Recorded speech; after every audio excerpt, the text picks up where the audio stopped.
the chairmanship.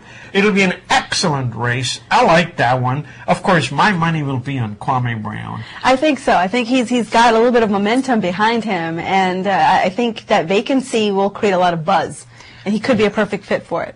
Jack Evans is a lawyer, and he actually practices the law of real estate in the district, which is really a big conflict of interest. And I am assuming there'll be a lot of nice stories that will come out once the campaign gets into You just can't wait. Oh, I'm looking forward to it. Moving forward, folks, there are a number of other news. Someone else has come in town unannounced. Don't know really up to now where she is. That is Padma Lakshmi of Top Chef.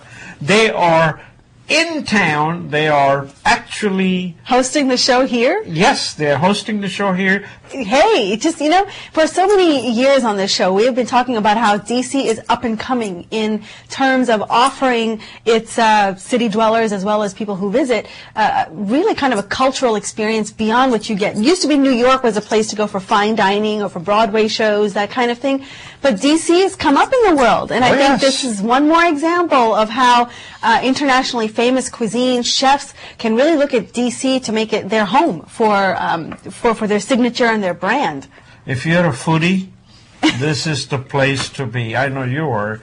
So, of course, if you folks know about the show, where it's taping, please let Darshan know, so we will let everybody else know. Padma Lakshmi, she is fantastic as a host. Well, people are used to seeing her, and you talk about her, she creating a brand for herself. She's done that very well through the show, and I think, she's a new mom. Yes. I think people are very curious and interested about her personal life, not just the presence and image she has on the show. So I'll be, I watch the show a lot. I'm a big fan, and I'll be curious to see. Maybe we'll run into them downtown. Yes. Well, speaking of Top Chef, this is a story I couldn't wait to do with you, Ramesh, because I'm curious to see what your reaction would be. You've heard of shaken, not stirred alcohol, right? Alcoholic drinks? Yes. How about shaken, not sautéed? I'm serious. There are drinks now that are being made that are called carnivore cocktails. These are basically drinks that are made with, you can imagine, meat or meat products. For example, just have to read you this description. It's incredible.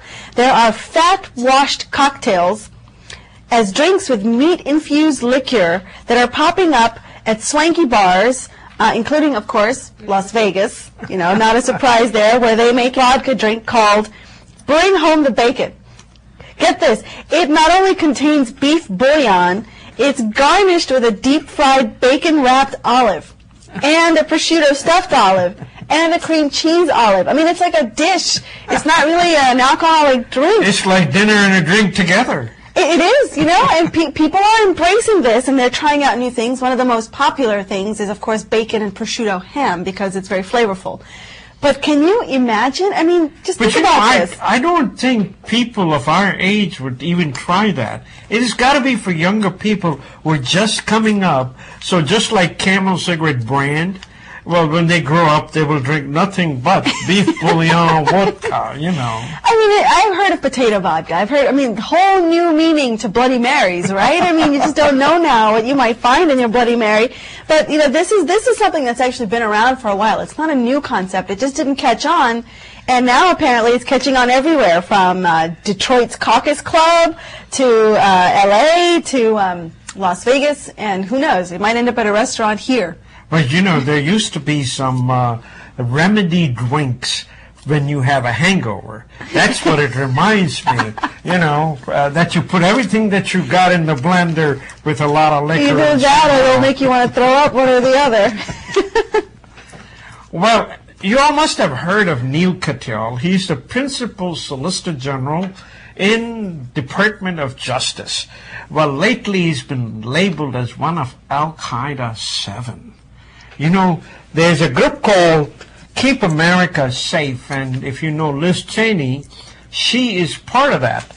They are going openly against these lawyers of the Department of Justice. For instance, Neil Katyal won a case in the Supreme Court for Osama bin Laden's driver.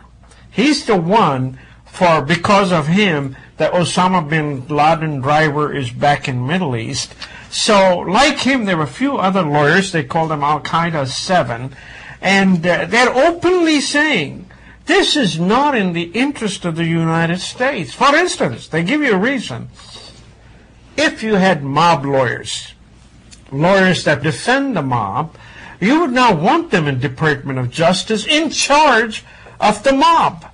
Oh, I guess it could be a case of, keep your friends close and keep your enemies closer. I don't know. This is an interesting. No, these guys are good guys. They're not enemies. It's just a little lack of understanding. Yeah, what I mean is, though, these people might have some keen insight as to how these groups function and their inner working. So maybe, in some ways, they're a good knowledge center for how to go after these types of groups and how they're internally organized. But, the liberal groups love them, and that's why they want them at Department of Justice. You remember all the halagula with President Bush, how he was firing some of these prosecutors. But in this particular case, he's a nice guy. He loves wine. By the way, he writes about wine. He'll tell you which wine is good when. So it's kind of hard to see an Indian American in the eyes of the conservative right. They're looking at these. Even Rush Limbaugh talked about it, talked against it, rather. All these 7 lawyers from Department of Justice who on the outside used to defend Guantanamo Bay prisoners. This goes back to just fundamentally as a nation, we are defending our rights, constitutional rights, our Constitution, and this is one of those things where you feel the injustice